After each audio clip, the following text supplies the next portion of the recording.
Dalam suatu proses decision making oleh suatu perusahaan atau organisasi, tentu diperlukan data dan informasi yang bisa diperoleh dengan mudah, agar keputusan yang dihasilkan sesuai dengan masalah atau situasi yang tengah dihadapi. Sehingga, akses yang mudah untuk data-data tersebut haruslah diutamakan. Seperti yang sudah diketahui sebelumnya, data warehouse memanglah menawarkan accessibility sebagai salah satu kelebihannya. Namun, saat suatu data yang memiliki karakteristik tertentu saja yang dibutuhkan dalam proses pengambilan keputusan, misal dalam dunia penerbangan hanya ingin mengambil data dari pilot saja, maka hal tersebut akan cukup sulit dilakukan mengingat data warehouse juga menyimpan histori dari data-data yang disimpan. Dengan demikian, sudah dipastikan bahwa data warehouse akan berisi data-data dalam jumlah yang sangat besar. Kesulitan yang dihadapi inilah yang membuat perusahaan-perusahaan pintar lebih memilih menggunakan data mart.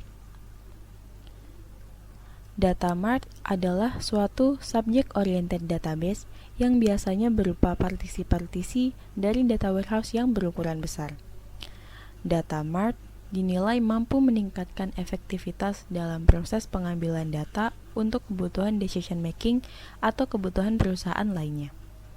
Bukan hanya itu, data mart juga dinilai lebih efisien terhadap penggunaan resource. Kesimpulannya, data mart adalah suatu bagian dari data warehouse yang memiliki tujuan untuk memenuhi kebutuhan data untuk suatu bisnis line secara spesifik.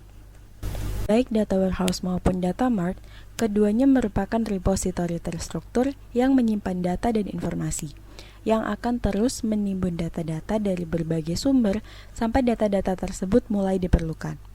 Perbedaan mendasar pada keduanya adalah data warehouse sebagai suatu wadah yang menyimpan banyak subjek data untuk memenuhi kebutuhan enterprise dalam suatu organisasi atau perusahaan yang tentunya memiliki kriterianya sendiri dalam memperbolehkan akses ke dalamnya. Hal ini dilakukan demi menjaga kualitas dari data-data yang disimpan juga. Sedangkan data mart dikarenakan hanya berguna untuk menyimpan data-data spesifik dari setiap subjek dari suatu perusahaan atau organisasi, akan lebih mudah dalam hal pengaksesan data dan informasi juga yang dimilikinya. Hal ini dikarenakan juga akses yang dilakukan berasal dari departemen atau kelompok pengguna yang memang berhak untuk mengakses informasi tersebut. Dengan adanya data mart, maka pengguna tidak perlu melakukan query yang rumit untuk mendapatkan data dan informasi yang mereka butuhkan, karena data mart hanya menyimpan summary dari data-data saja. Hal ini berbanding dengan data warehouse yang menyimpan berbagai jenis data seperti raw data, summary, juga metadata. Pada video pertama tentang perkenalan data warehouse, kita telah singgung bahwa data warehouse saat ini banyak dipengaruhi oleh dua tokoh data warehouse, yakni Bill Inman dan Ralph Kimball. Hal ini juga yang terjadi pada data mart. Kedua pakar tersebut juga memiliki pandangan yang berbeda. Bill Inman memberikan pendekatan tentang top-down design di mana data warehouse dipandang sebagai data repository terpusat yang selanjutnya bisa diproses menggunakan ETL menjadi beberapa data mart.